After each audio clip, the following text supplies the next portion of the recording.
Hello, everyone. My name is Dawn, and thank you for joining me for another episode of The Chamber Within. You know, I think about you all often. I think about the importance of community and how, at the start of my awakening journey, I truly wished to be a part of a community that was in the know and had answers to my questions.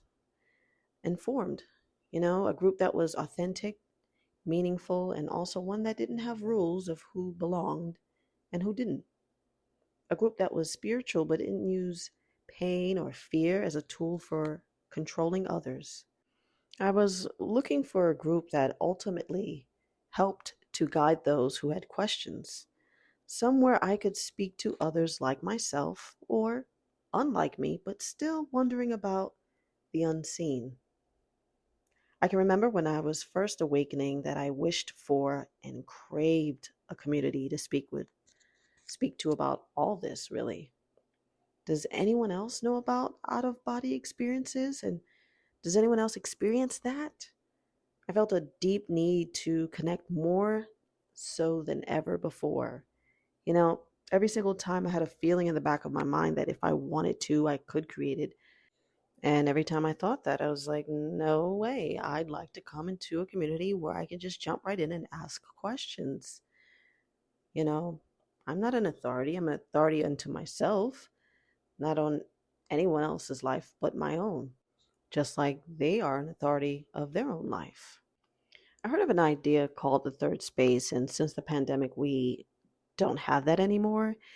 The idea being where home is space one, work is space two, and community and social interaction happens in space three, right? So this is where people go after work. I don't know, bar, clubs, what have you.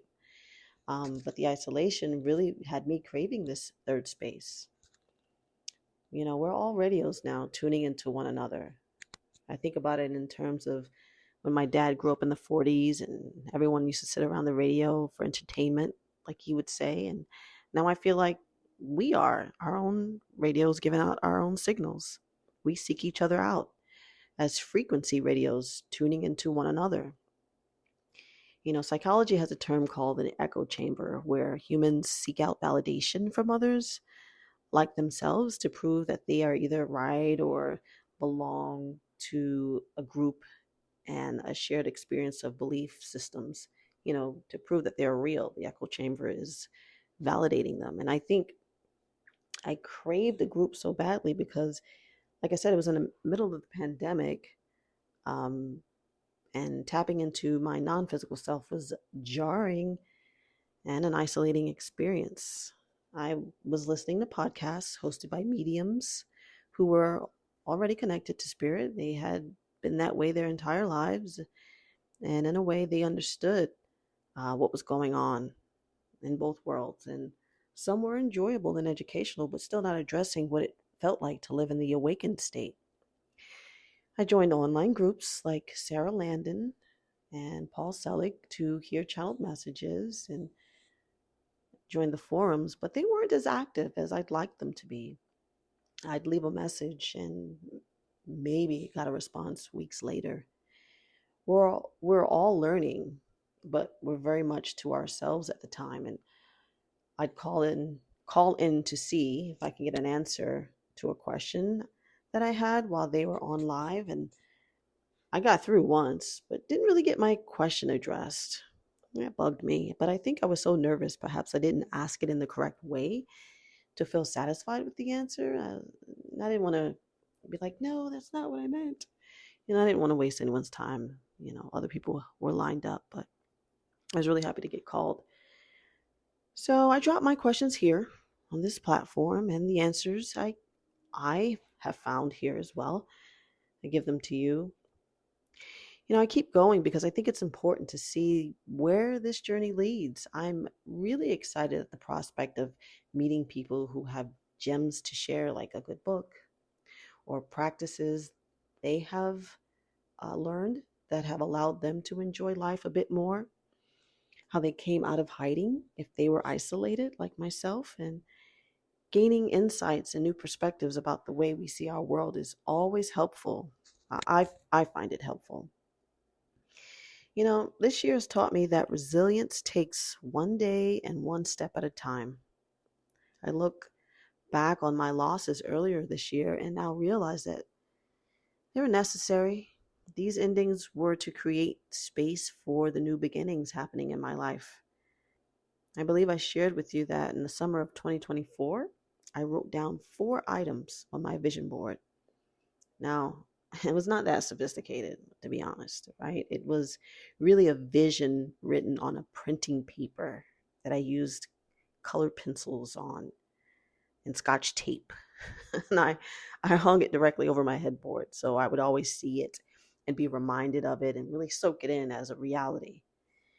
Which is funny because I love canvases and art and have plants and artwork everywhere, but this little piece of rinky dink paper stuck out. And that's the purpose. It's supposed to stick out. It really looked like child's artwork from afar. Like, ooh, why would anyone who lives here put that there? But I didn't care.